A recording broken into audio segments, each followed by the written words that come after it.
Yeah, I'm just sad right now. To tell you the truth, I feel right now, I feel very, very disappointed, to say the least.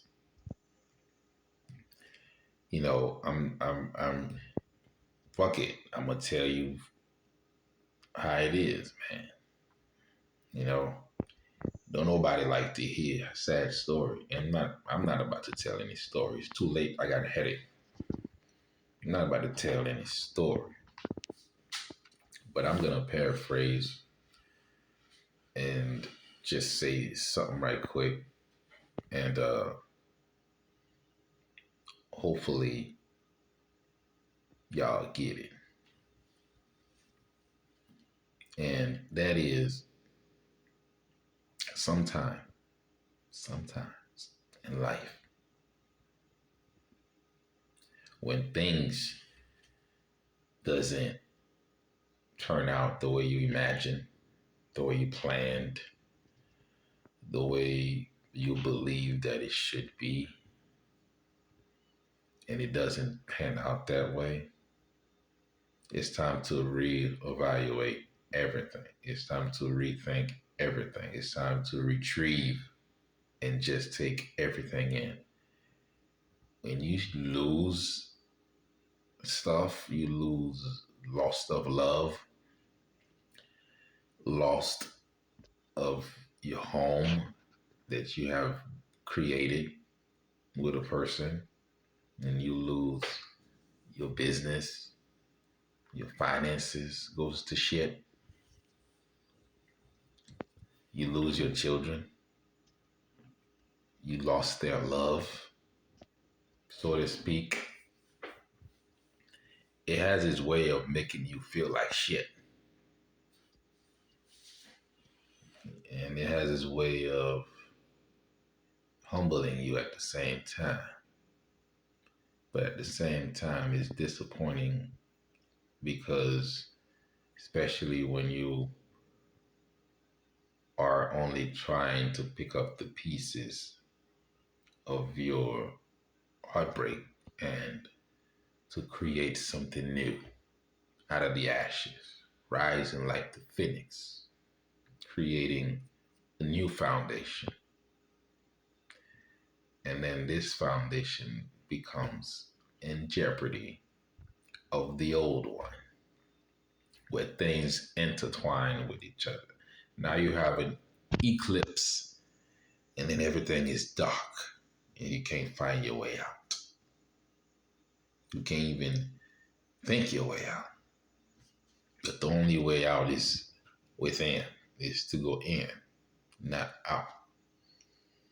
And you will be visited by your ancestors. You will see various animals like cardinals and blue jays, and butterflies, and rabbits, snakes in your dream. And when you dream of a snake, it's not always bad.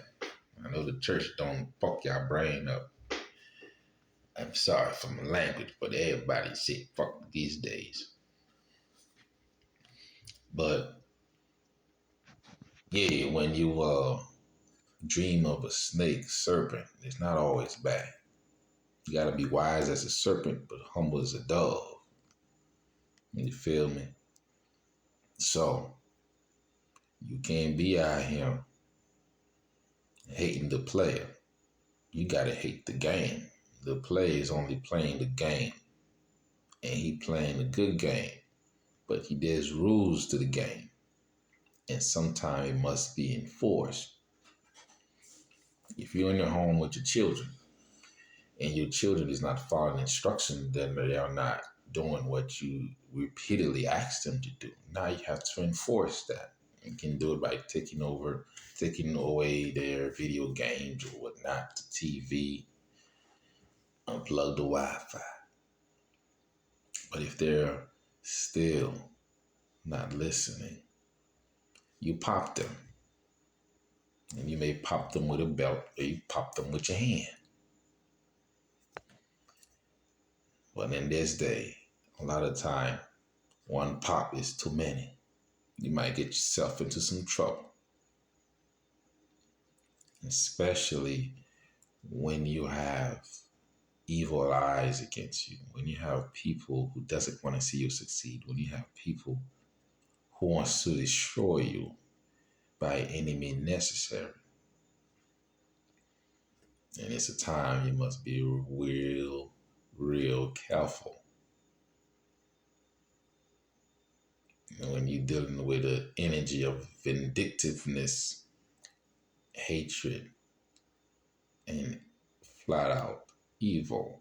And evil is not something that is real, although we feel the effects of evil. But evil doesn't exist in the sense as evil have a life of its own or its own substance. Evil has no substance. That's why it is called evil, which means it doesn't work. It's bad. It's wrong.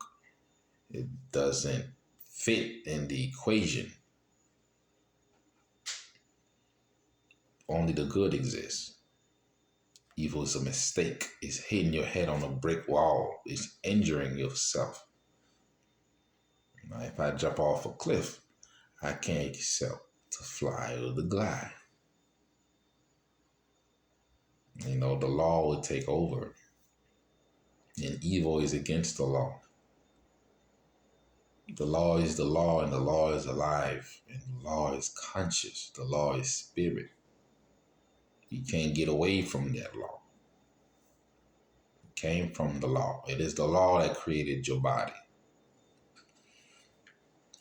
So in the sense of the law, evil does not exist. Evil is a mistake. And when someone's trying to do you evil, they doing it to themselves. They digging a trap, a hole for themselves, and they'll fall in it. And this evil will overtake them and poison their blood, and they'll toxify the blood, and they'll become sick. Resentment is no good. It's a mistake. Poverty is a mistake. Lack doesn't exist. There's no room for lack. It's scientifically accurate. There's no room for lack. There's no room for evil. There's only good in abundance. Unhealthy sickness doesn't exist. There's only health and perfect health. Disease doesn't exist. Your body's just not at ease. It's unbalanced. Unbalanced, baby. We have to get balanced by any means necessary. As long as your balance doesn't hurt anyone else, it's balance. Or whatnot. But evil doesn't exist.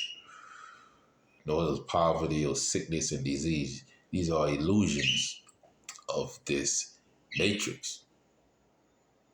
They have you to believe in it, so with your power you create that shit. But in actuality, it doesn't exist. It has no substance. It has no reality behind it. Just like darkness.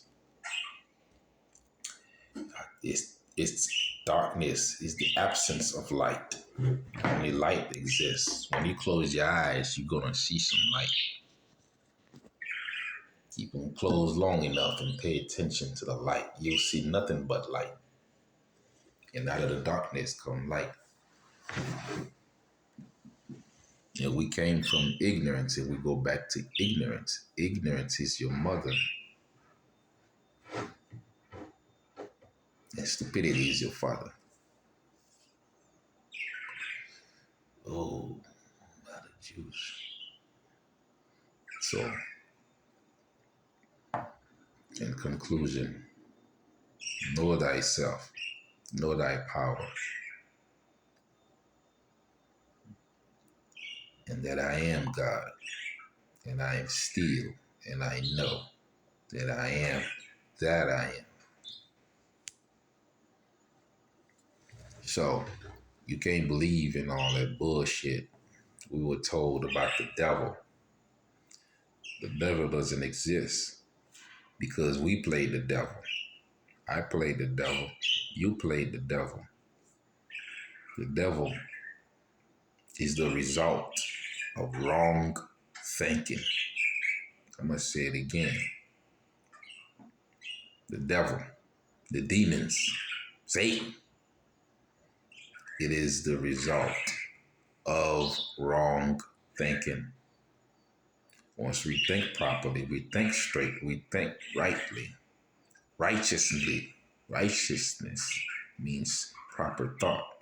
You think properly, there goes the devil. There ain't no devil. There's only God. There's no room for the devil. If you have a different entity, then God can't be God then. Because only God exists, right? So if only God exists, how can there be room for a devil? How can there be an opponent, something, a force that opposes God? Ain't you God? God is God, almighty, all-knowing, infinite.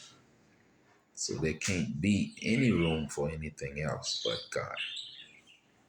And this God, not a man, not a woman. This God is principle, supreme principle, infinite intelligence of itself, non-personalized, non-corporeal. It is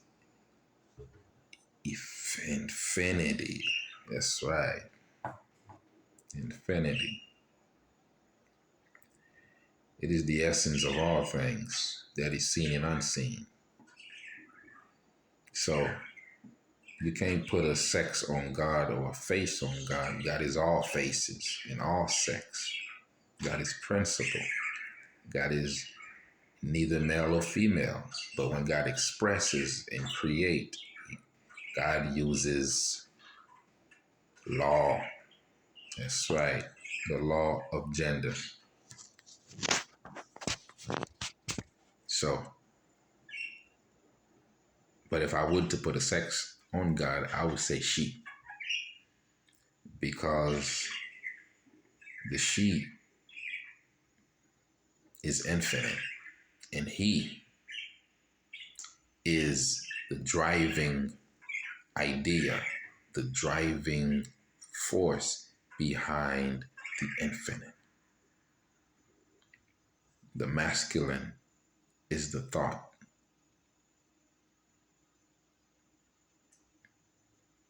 The active, energized,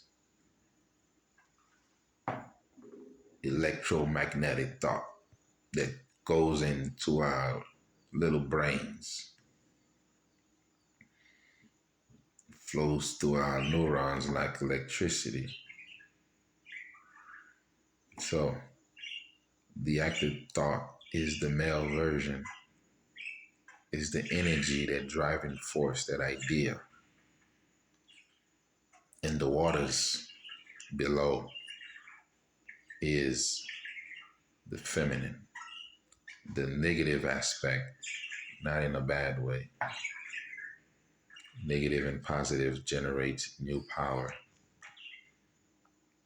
So that's what God is, man. Principle. Conscious, active principle. The infinite, intelligent, infinite abundance, infinite love, infinite wisdom, infinite power. That's all that exists. In this world of wrong and right, this is a game. This is a chess game. You it. I'm it. This is a recycling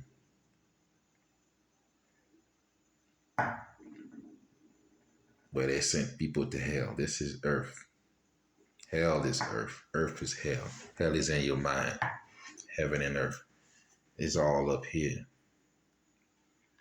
If they said the kingdom is within you, hell must be within you as well. Otherwise, there wouldn't be no hell on earth, and then there wouldn't be heaven on earth neither. So, but we see both. We experience good and evil. We experience pleasure and pain. It's duality, baby.